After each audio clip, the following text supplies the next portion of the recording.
A racist security guard refused to let Shaquille O'Neal through to his jet. However, what happened next came as a complete surprise and shocked everyone around him. Find out how this incident changed everything. Don't forget to subscribe and write in the comments where you're watching this video from. Shaquille O'Neal stood on the balcony of his penthouse, gazing out at the sprawling city below. The golden hues of the setting sun reflected off the skyscrapers, casting long shadows over the bustling streets. It was a view he had come to associate with success, a hard-earned vantage point that symbolized how far he had come from the modest beginnings of his childhood. But tonight, the view did little to quell the restless energy coursing through him. He was on the brink of making a decision that, for him, felt monumental. Owning a private jet had always been a dream, though not for the reasons most would assume. For many, a private jet symbolized extravagance and ego, a means to flaunt wealth and status. But for Shaquille, it was about something deeper. Freedom. The freedom to move, to reach people and places without limitations, to expand his growing business empire, and, most importantly, to fuel his philanthropic aspirations. He envisioned it as a tool, not a trophy. The idea had come to him during a recent trip to a remote community in the Midwest. He had been invited to speak at a school where students struggled with poverty and limited resources. The experience had left a profound impact on him. The children's wide-eyed curiosity and determination reminded him of his own childhood, growing up with big dreams and limited opportunities. It was on the flight back, cramped in a commercial plane, that the thought struck him. What if he had the means to reach these places more efficiently, to visit more schools, more communities, and provide real, tangible support? He ran his hand over his jaw, deep in thought. The decision wasn't just about logistics. It was about making a statement. It was about showing the world, and himself, that he had arrived at a place where he could dream even bigger. The ringing of his phone pulled him from his reverie. He glanced at the screen. It was Mark, his longtime business advisor and close friend. "Shaq, you there?" Mark's voice came through with its usual brisk energy. "Yeah, I'm here. Just thinking," Shaquille replied, his voice steady but contemplative. "About the jet, right? I know that tone." Mark chuckled on the other end. "So, what's the verdict? Are you going for it?" Shaquille hesitated for a moment, then exhaled. "I think I am." "It's not just for me, Mark, you know that." "I do, and I respect it. But you've got to be sure. This is a big investment, and it'll come with its own set of challenges. People are going to talk. You know how they are." Shaquille leaned against the railing, letting the evening breeze cool his thoughts. He knew what Mark meant. Despite his success, he was no stranger to scrutiny. His every move was analyzed, criticized, and often misunderstood. But this wasn't about public opinion. It was about his vision, his purpose. "I've thought about that," he said finally, "but I can't let fear dictate my decisions. This isn't just about me flying in luxury. It's about creating opportunities, breaking barriers. And if people want to talk, let them. I'll show them what this jet is really for." Mark paused, then replied with a note of approval. "That's what I wanted to hear. All right, let's make it happen. I'll start pulling some options for you to review." Over the next few weeks, the process of selecting the right jet began. Shaquille threw himself into the details, immersing himself in a world he had never explored before. He visited hangars, spoke with manufacturers, and weighed the pros and cons of different models. Each visit brought a new sense of excitement and clarity. The jets themselves were marvels of engineering, sleek, powerful, and designed with precision. But beyond the aesthetics, Shaquille was drawn to their potential. He finally settled on a model that struck the perfect balance between luxury and practicality. It was spacious enough to accommodate his team and guests, equipped with cutting-edge technology, and had the range to reach the most remote corners of the country. The day he signed the papers, he felt a surge of pride and anticipation. This was it. His vision was coming to life. The first time he stepped aboard the jet, it was like walking into a new chapter of his life. The interior was immaculate, with leather seats, polished wood accents, and panoramic windows that offered breathtaking views of the sky. But what excited him most was the opportunity it represented. He could already picture the lives he would touch, the places he would go, and the change he would inspire. As the weeks passed, Shaquille's excitement grew. He began planning his first flight, a trip to visit several communities where he had ongoing projects. The itinerary was packed, but he was eager to hit the ground running. This wasn't just a new mode of transportation, it was a new way of life. On the eve of the inaugural flight, he stood in his living room, staring at a framed photo of his younger self. In the picture, he was a lanky teenager with an oversized basketball, his eyes full of hope and determination. He smiled, feeling a profound sense of gratitude for the journey that had brought him here. "You've come a long way," he murmured to himself, "but the work's just beginning." As he turned off the lights and prepared for the day ahead, he felt a renewed sense of purpose. Tomorrow he would take to the skies, not just as a symbol of his success, but as a beacon of what was possible. What he didn't know was that his first flight would bring challenges he could never have anticipated, testing his resolve and reshaping his mission in ways he could not yet imagine. The morning of Shaquille's inaugural flight arrived with the promise of clear skies and endless possibilities. The sun bathed the private airstrip in a warm glow as Shaquille's car rolled through the gates. He leaned back in the plush leather seat, savoring the moment. This was it, the beginning of a new chapter. The jet, a masterpiece of sleek engineering and custom design, gleamed on the tarmac like a beacon of achievement. As the car pulled up to the hangar, Shaquille stepped out, greeted by the hum of activity around him. Technicians and crew members moved with practiced efficiency, readying the plane for departure. The air smelled faintly of aviation fuel and freshly cut grass, mingling with the crisp breeze. Shaquille adjusted his tailored blazer and strode toward the jet with an easy confidence. He was proud of what this moment represented, not just for him, but for everyone who had ever dared to dream bigger than their circumstances. The calm was shattered when a voice called out from behind him. "Hey, you! Hold it right there!" Shaquille turned, his brow furrowing. A security guard approached, his posture stiff and his expression stern. The man was tall and broad-shouldered, his uniform crisp, but his demeanor anything but welcoming. Shaquille stopped in his tracks, unsure of what had prompted the interruption. "Can I help you?" Shaquille asked, keeping his tone polite. The guard's eyes narrowed as he looked Shaquille up and down. "This is a private airstrip. You're not supposed to be here."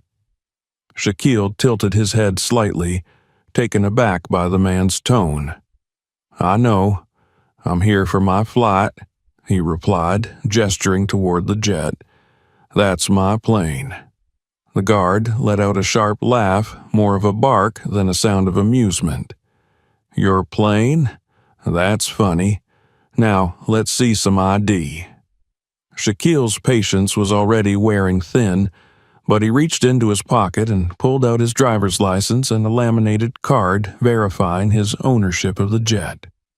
The guard snatched them from his hand, his eyes darting between the documents and Shaquille. "This can't be right," the guard muttered under his breath. He glanced up, his expression twisting with suspicion. "How exactly did you afford a plane like this?" Shaquille's jaw tightened. He had encountered prejudice before, but it never failed to sting. "I worked for it," he said evenly. "Now, if you're done, I'd like to get to my flight." The guard didn't move. Instead, he stepped closer, his voice lowering but losing none of its hostility. "Look, buddy, I don't know what kind of scam you're running, but I've seen this kind of thing before. You don't belong here." The accusation hit like a slap. Shaquille squared his shoulders, his imposing frame towering over the guard, but he kept his voice calm. "I don't know what you think you've seen, but this isn't a scam. I own that plane, and I have every right to be here." The guard's face hardened, and he crossed his arms. "We'll see about that. I'm calling the police." Before Shaquille could respond, the guard stepped away, pulling a radio from his belt. Shaquille stood there, his mind racing. He could feel the eyes of the crew on him, their curiosity tinged with unease. The sense of triumph that had filled him earlier was gone, replaced by a heavy knot of anger and disbelief. Within minutes, the wail of sirens broke through the quiet morning. 2 police cars pulled up, their lights flashing, and 4 officers stepped out. They approached the scene with measured steps, their hands resting on their belts. The guard rushed to meet them, gesturing animatedly in Shaquille's direction. Shaquille took a deep breath, forcing himself to stay composed. He watched as the officers listened to the guard's account, their expressions shifting from neutrality to skepticism. Finally, one of them turned to him. "Sir, we're going to need to see your identification and proof of ownership for the aircraft," the officer said, his tone firm but not devoid of the guard's overt hostility. Shaquille handed over his documents again, keeping his movements deliberate. The officer examined them carefully, but the crease in his brow didn't ease. "These look legitimate," the officer said finally, but his tone carried a note of doubt. "Still, we're going to have to verify everything, you understand." Shaquille nodded, though his patience was wearing thin. "I understand, but this is unnecessary. Everything you need is right there." The verification process dragged on. The officers called in the documents, cross-referencing them with aviation authorities. Shaquille stood by the jet, his arms crossed, while the guard hovered nearby, a self-satisfied smirk on his face. The crew had dispersed, giving the scene a wide berth, but their furtive glances spoke volumes. As the minutes turned into nearly an hour, Shaquille's frustration grew. Memories from his past began to resurface, moments when he had been underestimated, dismissed, or outright insulted because of the color of his skin. He had thought he had left those experiences behind, but here they were again, rearing their ugly heads. Finally, one of the officers approached, holding the documents. "Everything checks out. You're free to go," he said, his tone clipped, as if he were reluctant to admit it. Shaquille took the papers and looked the officer square in the eye. "That's it? No apology for wasting my time? For assuming I didn't belong here?" The officer hesitated, but before he could respond, the guard interjected. "Look, we were just doing our job. You should be glad we're thorough." Shaquille's temper flared. "Thorough? This wasn't thorough. This was profiling, plain and simple. And you know it." The guard's smirk faded, but he didn't respond. The officers exchanged uneasy glances before returning to their cars. As the vehicles pulled away, Shaquille turned back to the jet. The moment that had once felt like a triumphant milestone now felt tarnished. As he boarded the plane, his thoughts were a whirlwind of anger, disappointment, and resolve. He knew this was more than just an isolated incident. It was a reflection of a deeper issue, one that couldn't be ignored. As the engines roared to life and the jet began to taxi down the runway, Shaquille stared out the window, his mind already turning to how he would respond. This wasn't over, not by a long shot. The engines roared as Shaquille's jet lifted off the tarmac, but the usual thrill of flight eluded him. He stared out the window, the sprawling city below gradually fading into a patchwork of fields and roads, his thoughts a storm of frustration and disbelief. What should have been a triumphant first flight in his new jet was overshadowed by the events that had unfolded on the ground. He gripped the armrest tightly, replaying the confrontation with the guard and the subsequent humiliation by the police. The memory of the guard's smirk was like a thorn in his mind. He could still hear the man's condescending voice, dripping with suspicion and disdain. "You don't belong here." Those words echoed in his head, each repetition stoking the fire of his anger. It wasn't just the words themselves, but the weight of the implication. No matter how far he had come, how much he had achieved, there were still people who saw him as less than, who believed he didn't deserve to stand where he did. Shaquille let out a frustrated sigh and leaned back in his seat. His assistant, Laura, who had joined him for the flight, glanced at him from across the cabin. She hesitated before speaking, her voice soft but concerned. "Shaq, are you okay?" He turned to her, forcing a small smile that didn't quite reach his eyes. "I'm fine," he said, though the tightness in his voice betrayed him. Laura tilted her head, studying him. "You don't look fine. That was a lot back there." Shaquille's smile faded. He looked down at his hands, the tension in his shoulders refusing to ease. "Yeah," he admitted quietly. "It was."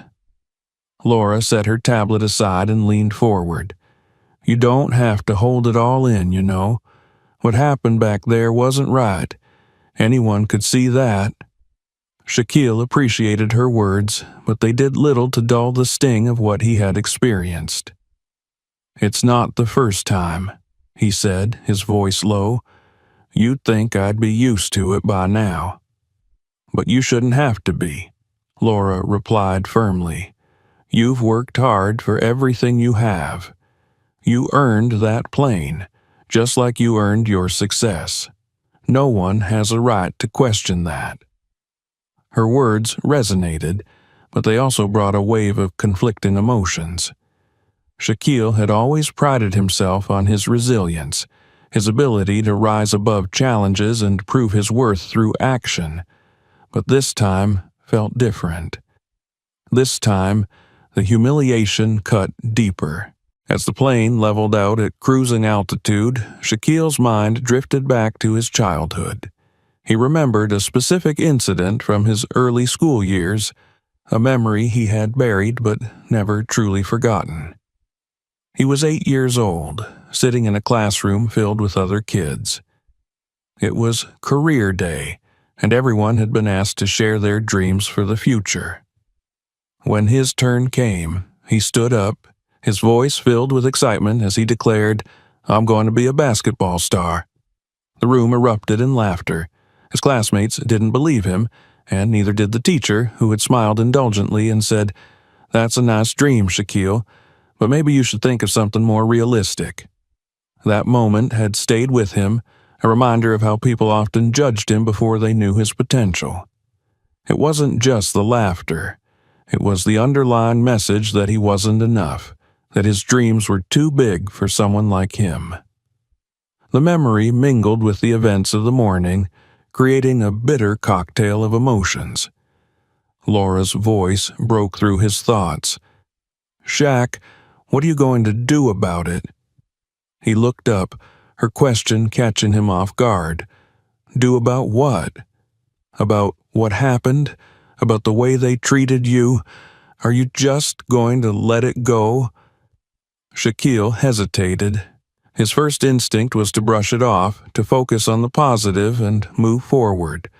But the more he thought about it, the more he realized that ignoring it wouldn't make it go away. This wasn't just about him. It was about everyone who had ever been judged unfairly, everyone who had been made to feel like they didn't belong. "I don't know yet," he admitted, "but I can't let it slide, not this time." Laura nodded, her expression thoughtful. "Maybe this is an opportunity to make a statement, to show people that this kind of behavior isn't acceptable."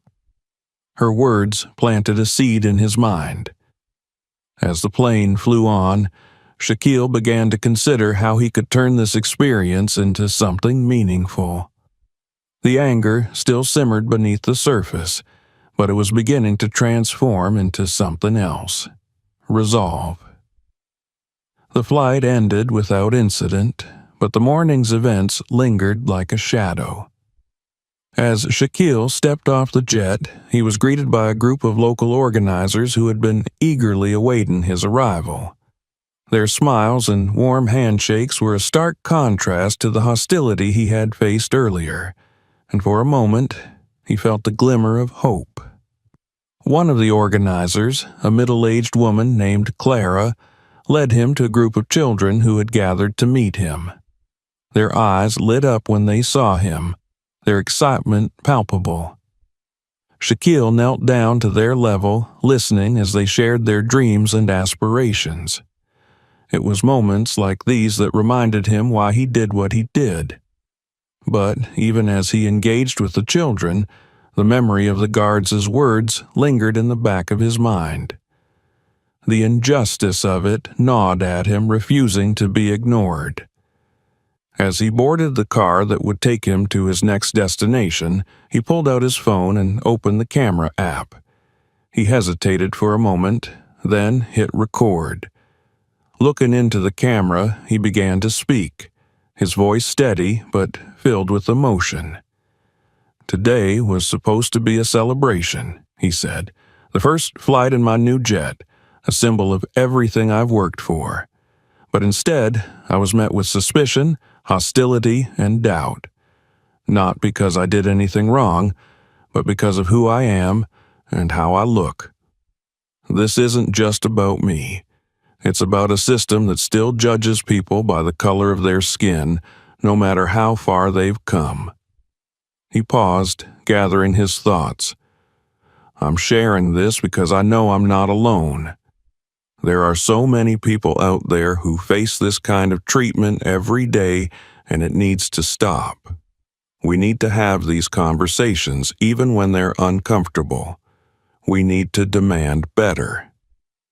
He ended the video with a promise. "This isn't over. I'm going to make sure something good comes out of this. For me, for you, for all of us." As he hit the upload button and watched the video begin to spread, he felt a sense of clarity. The humiliation and anger were still there, but they were no longer just emotions. They were fuel for action, a catalyst for change. As Shaquille sat in the backseat of his car, watching the video upload progress bar inch its way to completion, he felt a strange mix of nerves and anticipation. Sharing his story was not a decision he had made lightly, but it felt necessary, urgent even. It wasn't just about him anymore. It was about every person who had ever been judged unfairly, who had felt the sting of prejudice cutting through their accomplishments. When the video finally went live, Shaquille closed his phone and leaned back, staring out the window as the car sped toward his next destination. For the moment, there was nothing more he could do. The rest was up to the world. It didn't take long. By the time Shaquille reached his hotel, his phone was already buzzing relentlessly. Notifications flooded in, comments, shares, messages of support. Laura, who had been monitoring the video's reach, met him in the lobby, her expression a mix of amazement and urgency. Shaq, she said, holding up her tablet. "You're trending. And I don't mean just a little. This thing is blowing up." Shaquille raised an eyebrow, taking the tablet from her hands. The video had been viewed over 500,000 times in just 2 hours, and the numbers were climbing rapidly. Social media was ablaze with discussions, the hashtags #FlyingWhileBlack and #ShaqSpeaksOut leading the charge. Celebrities, activists, and ordinary people alike were weighing in, sharing their own stories of discrimination and rallying behind Shaquille's call for change. The comments were a mix of outrage and support. "This is disgusting. How does this still happen in 2024?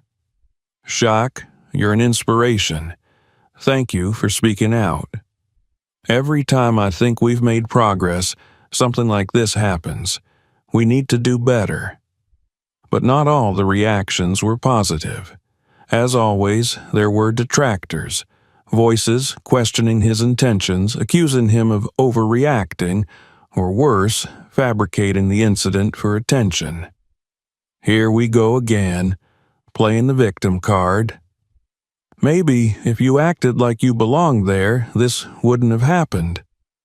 Typical celebrity drama. Must be nice to have problems like this. Shaquille felt a flicker of anger as he scrolled through the negativity, but he pushed it aside. He hadn't shared his story for the trolls. He had done it for the people who understood, for those who needed to see that they weren't alone. The buzz continued to grow. By the evening, news outlets had picked up the story, and Shaquille found himself fielding interview requests from major networks.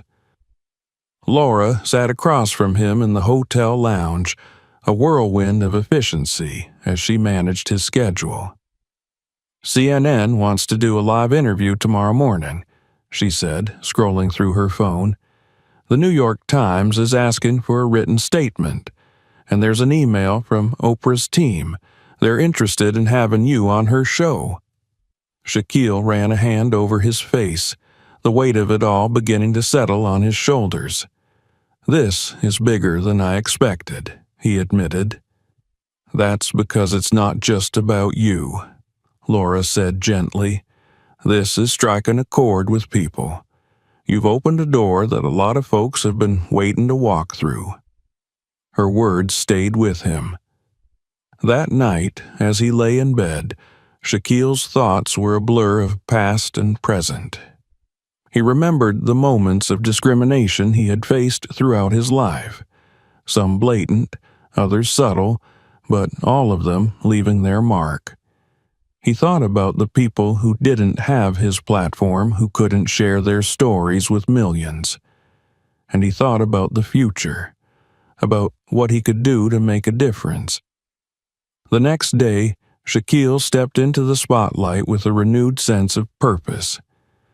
The CNN interview was his first public statement since the video went viral, and he approached it with equal parts determination and apprehension.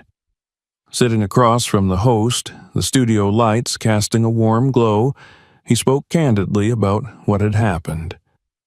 "This isn't just about me," he said, his deep voice steady but charged with emotion.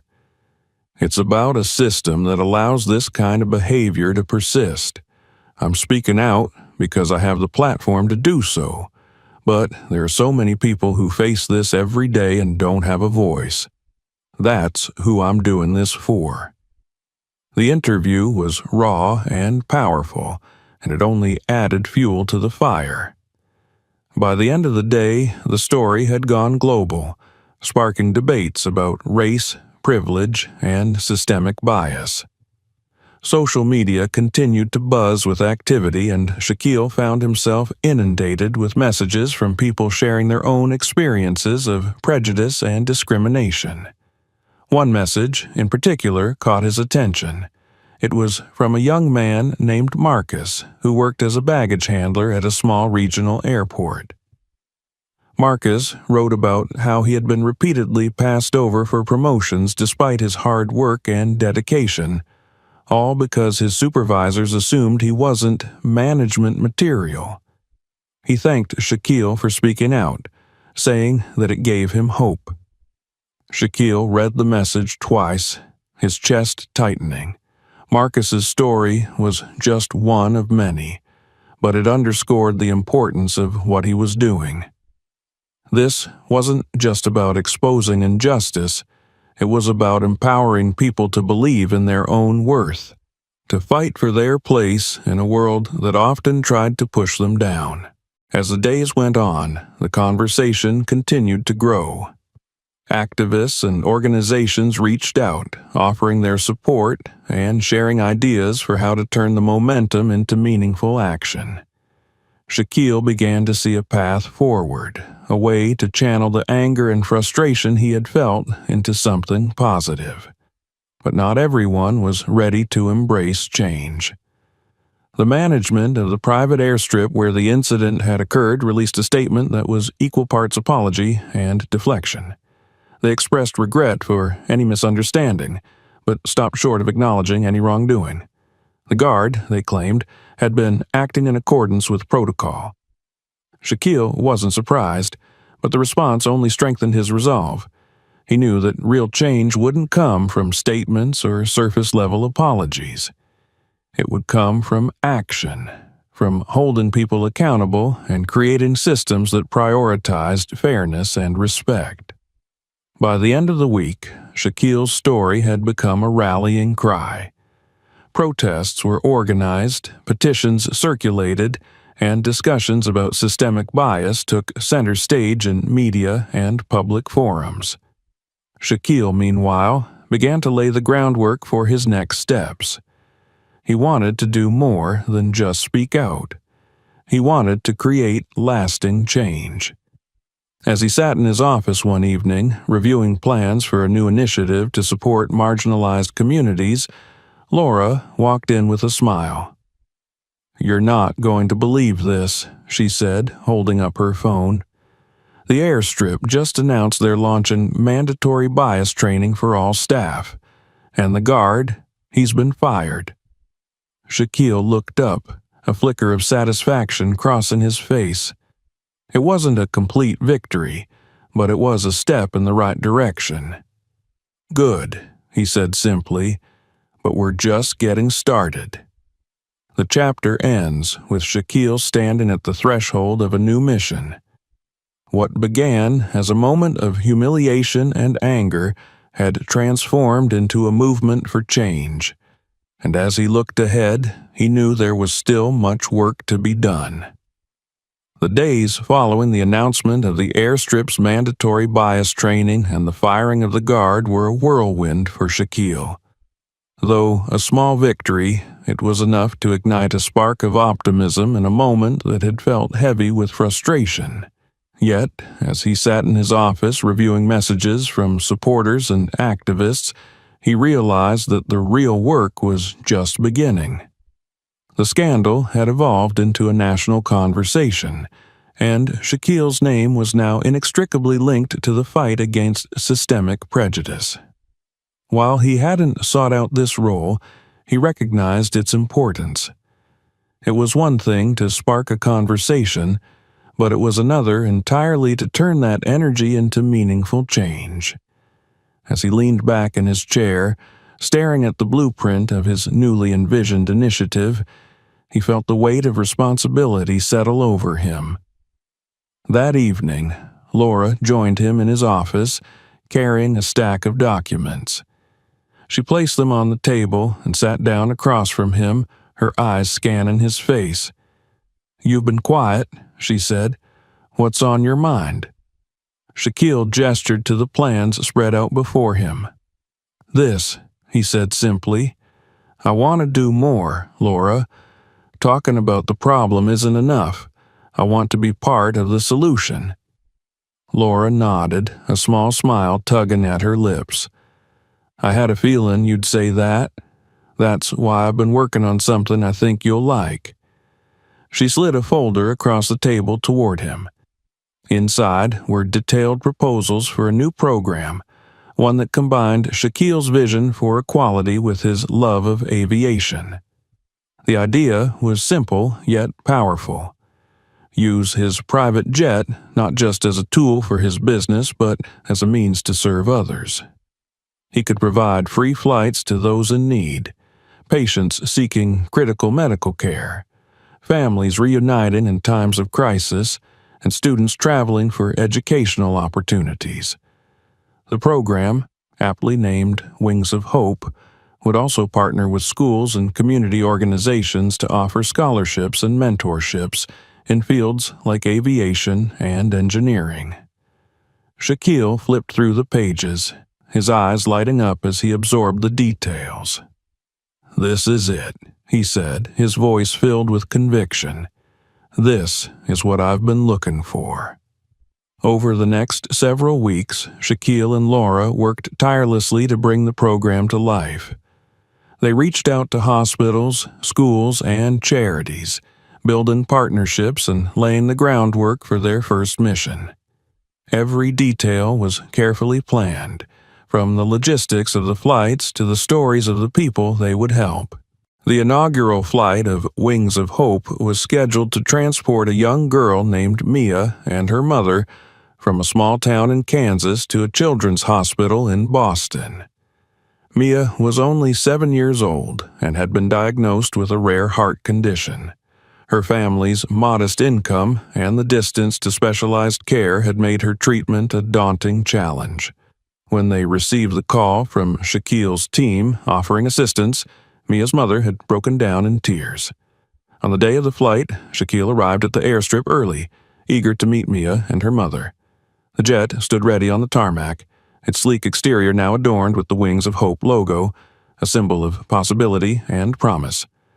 When the family arrived, Shaquille greeted them warmly, kneeling to shake Mia's hand. "Hi, Mia," he said, his deep voice gentle. "Are you ready for an adventure?" Mia nodded shyly, clutching a stuffed bear to her chest. Her mother, still overwhelmed by the gesture, struggled to find the words to thank him. "You're giving us hope," she said finally, her voice breaking. "I don't know how we can ever repay you." Shaquille placed a reassuring hand on her shoulder. "You don't have to," he said. "This is what it's all about." The flight itself was a transformative experience. Mia's initial nerves gave way to wonder as she gazed out the window, watching the clouds drift by. Shaquille joined her at one point, pointing out landmarks below and sharing stories about his own travels. For Mia, the journey wasn't just a means to medical care, it was a glimpse into a world she had never imagined. When they landed in Boston, a team of hospital staff was waiting to greet them.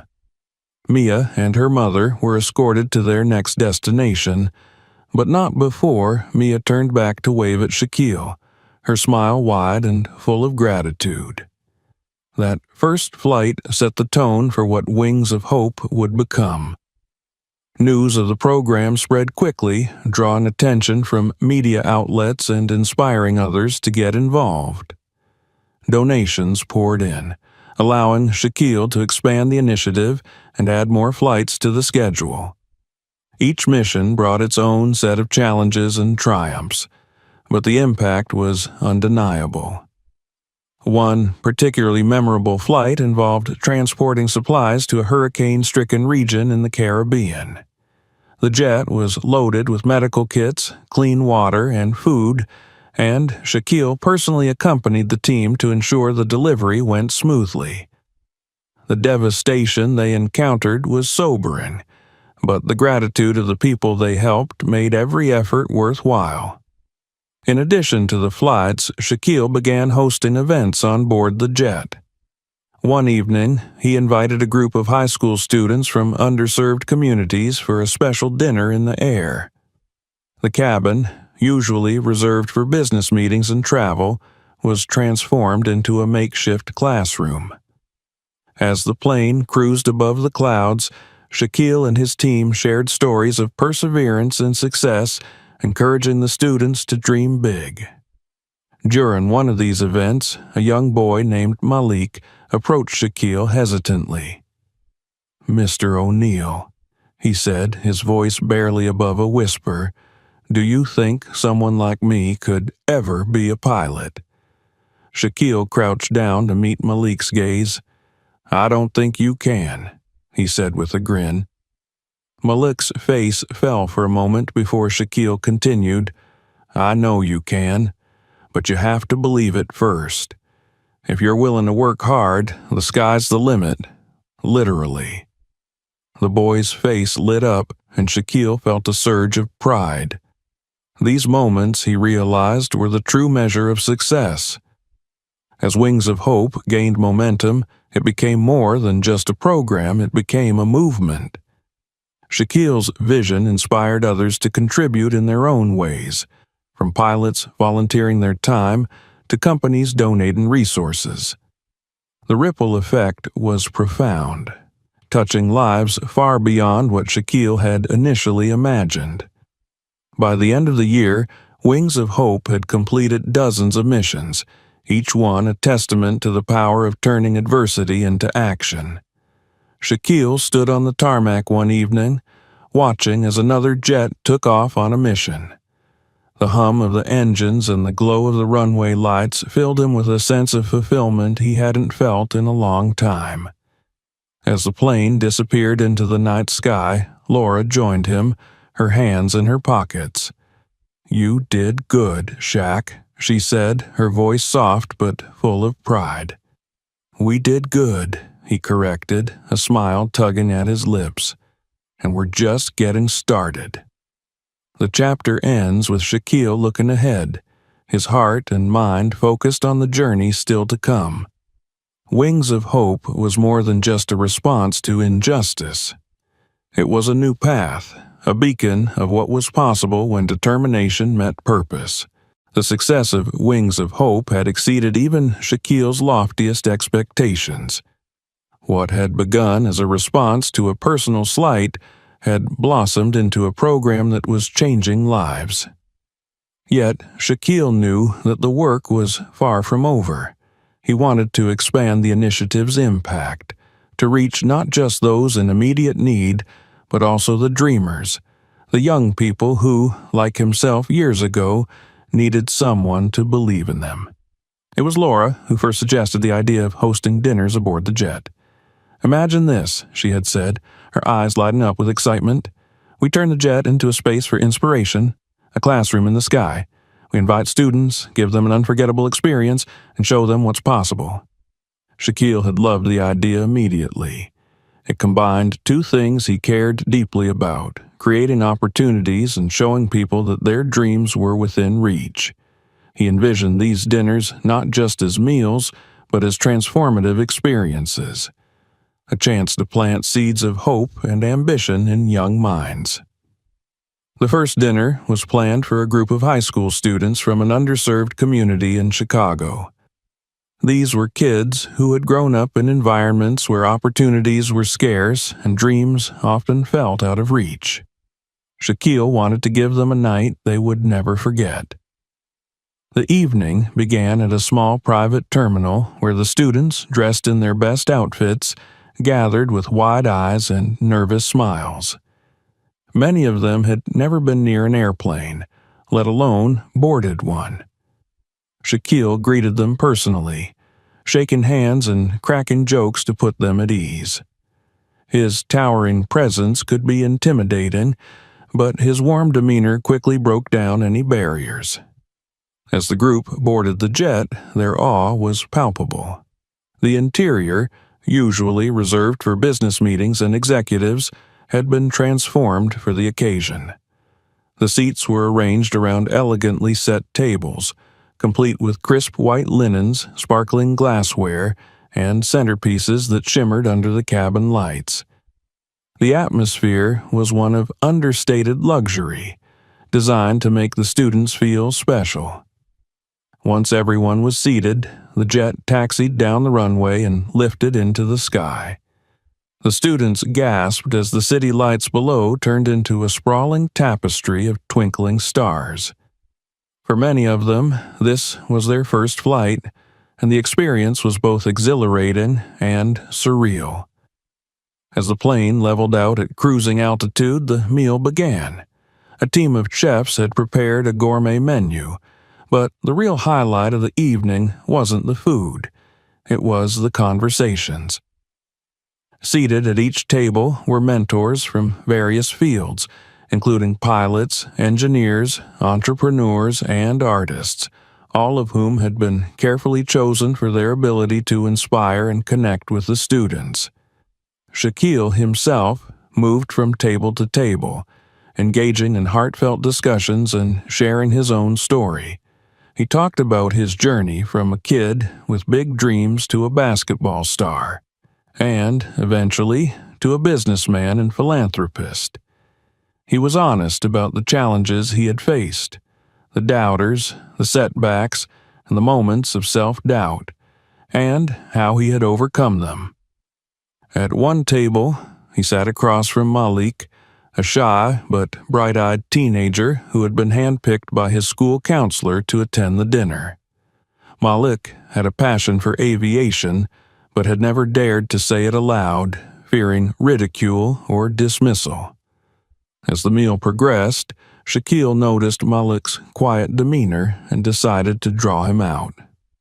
"Malik," Shaquille said, leaning forward with a kind smile, "what's your dream? What do you want to do when you grow up?" Malik hesitated, his eyes darting nervously around the table. Finally, he took a deep breath and said, "I want to be a pilot, but I don't think it's realistic." Shaquille's smile widened. "Why not?" Malik shrugged, his voice barely above a whisper. "It's expensive, and I don't know anyone who's done it. People like me don't become pilots." Shaquille's expression grew serious. "Malik, I want you to listen to me. Don't ever let anyone tell you what you can or can't be. If you have the passion and the determination, you can do it. And you're not alone. There are programs, scholarships, and people who want to help you succeed." He reached into his pocket and pulled out a card with the Wings of Hope logo. "This is my promise to you," he said, handing Malik the card. "You work hard, and we'll help you find a way. Deal?" Malik's eyes filled with tears as he nodded, clutching the card like it was a lifeline. It was a moment that Shaquille knew he would never forget.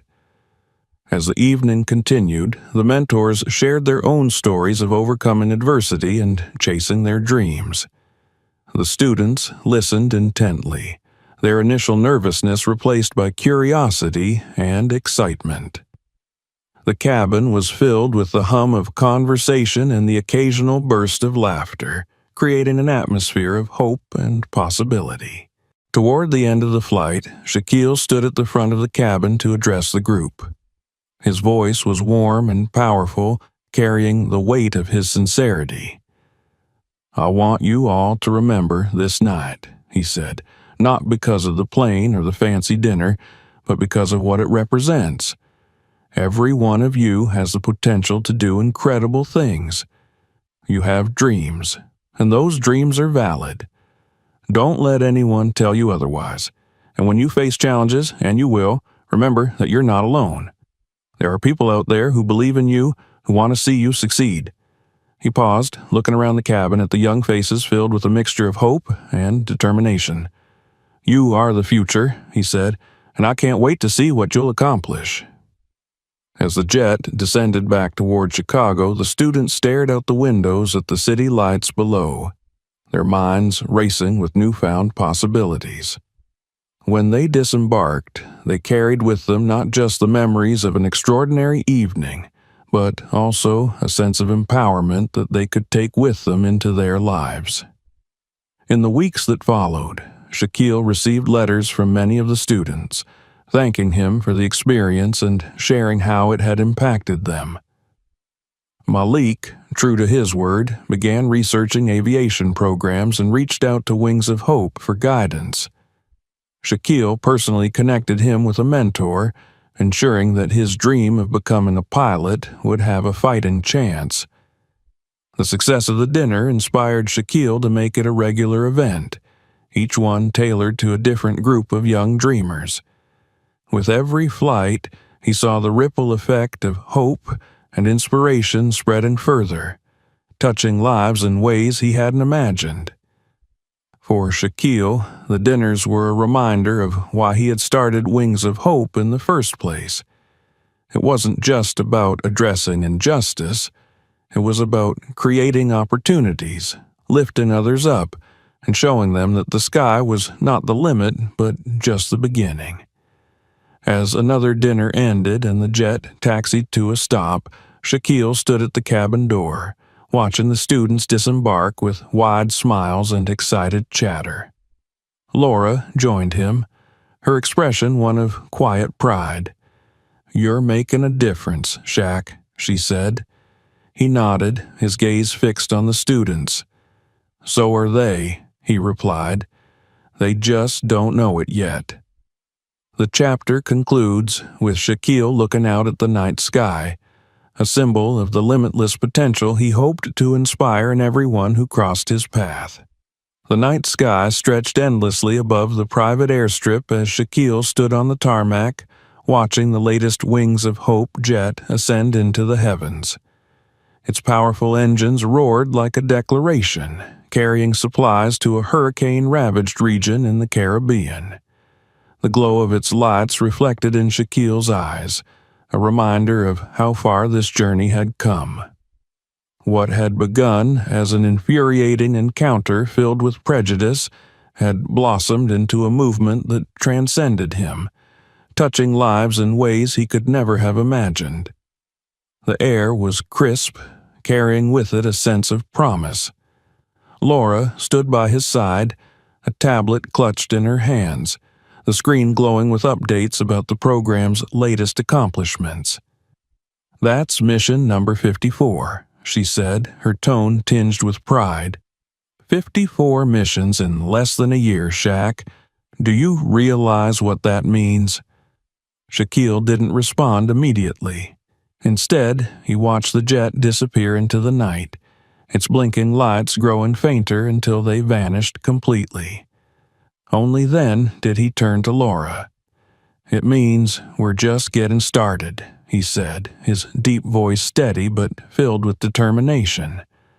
Laura nodded, a knowing smile on her lips. "You're right, and you're not the only one who thinks so."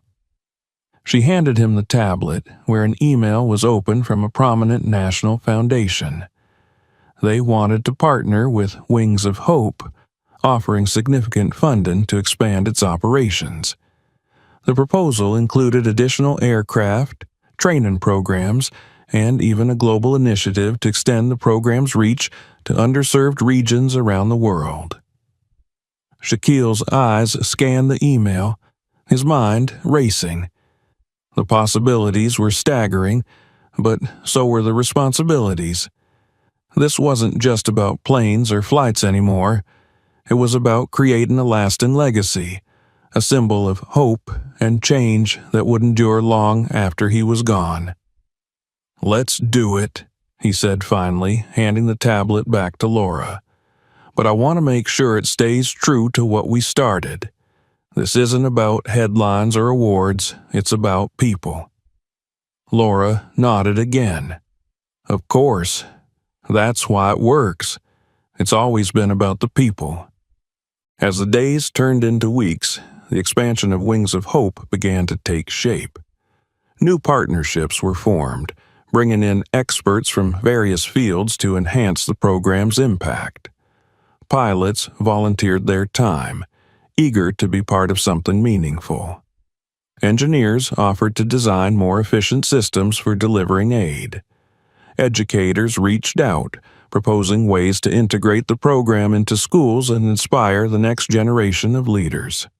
One of the most ambitious projects was the creation of a dedicated training program for aspiring pilots from underserved communities.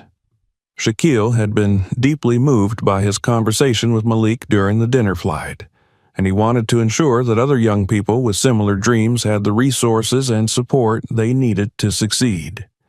The program, aptly named Liftoff, was designed to provide scholarships, mentorship, and hands-on experience in the aviation industry. The first cohort of trainees included a diverse group of young men and women, each with their own story of perseverance and determination.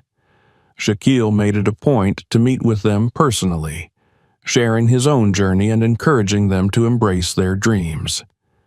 "You're here because you've earned it," he told them during their orientation. "Don't ever let anyone make you feel like you don't belong. This is your chance to prove them wrong, not for them, but for yourselves." The trainees responded with enthusiasm, their passion evident in their eagerness to learn.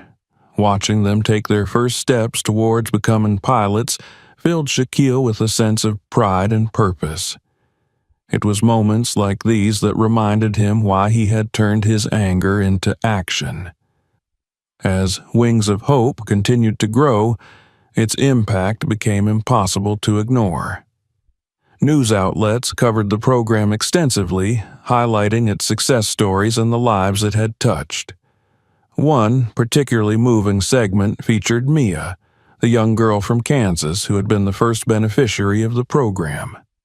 Now, healthy and thriving, she appeared on camera with her mother, expressing their gratitude for the second chance at life that Wings of Hope had given them.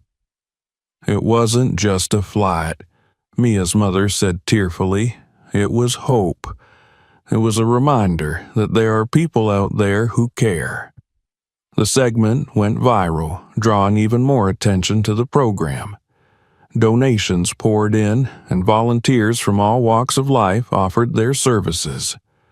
Wings of Hope was no longer just a program. It was a symbol of what could be achieved when compassion and determination came together. Despite the accolades and recognition, Shaquille remained grounded. He knew that the work was far from over. There were still countless people in need, still barriers to break and minds to change. But he also knew that Wings of Hope had become something bigger than himself. It was a movement, driven by the collective efforts of people who believed in a better world. One evening, as Shaquille prepared for a speaking engagement, he reflected on the journey that had brought him here. He thought about the guard at the airstrip, the police officers who had doubted him, and the humiliation he had felt in that moment. It would have been easy to let anger consume him, to lash out or retreat into bitterness. But instead, he had chosen to fight. Not with fists, but with action. The speaking engagement was at a university, where students from diverse backgrounds had gathered to hear him share his story. As he took the stage, the audience erupted into applause, their energy filling the room. Shaquille raised his hands to quiet them, his towering presence commanding attention. "Thank you," he began, his voice resonating through the auditorium. "But tonight isn't about me. It's about us. It's about what we can achieve when we refuse to let fear or prejudice define us." He spoke about his journey, about the moments that had tested him and the choices that had shaped him. He shared stories from Wings of Hope, highlighting the lives that had been changed and the dreams that had been realized. And he challenged the audience to carry that spirit forward, to find their own ways to make a difference. As he concluded his speech, the room erupted into a standing ovation.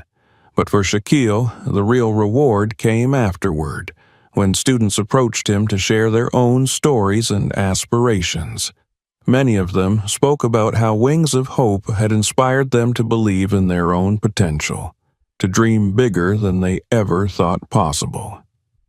That night, as Shaquille looked out at the city lights from his hotel room, he felt a profound sense of fulfillment. Wings of Hope was no longer just an idea or a program. It was a symbol. It stood for resilience, for compassion, for the power of turning pain into progress. And, as long as there were people who needed a hand up, he knew the work would continue. The story of Shaquille O'Neal and Wings of Hope wasn't just about overcoming prejudice. It was about creating something lasting, something that would inspire and uplift for generations to come. And as the stars sparkled above, Shaquille couldn't help but smile, knowing that the journey was far from over. Thank you for finishing this video. If you enjoyed it, subscribe so you don't miss new stories. Share this video with your friends. Maybe it will inspire someone else. And also be sure to check out the channel to see other interesting videos. See you in the next issue.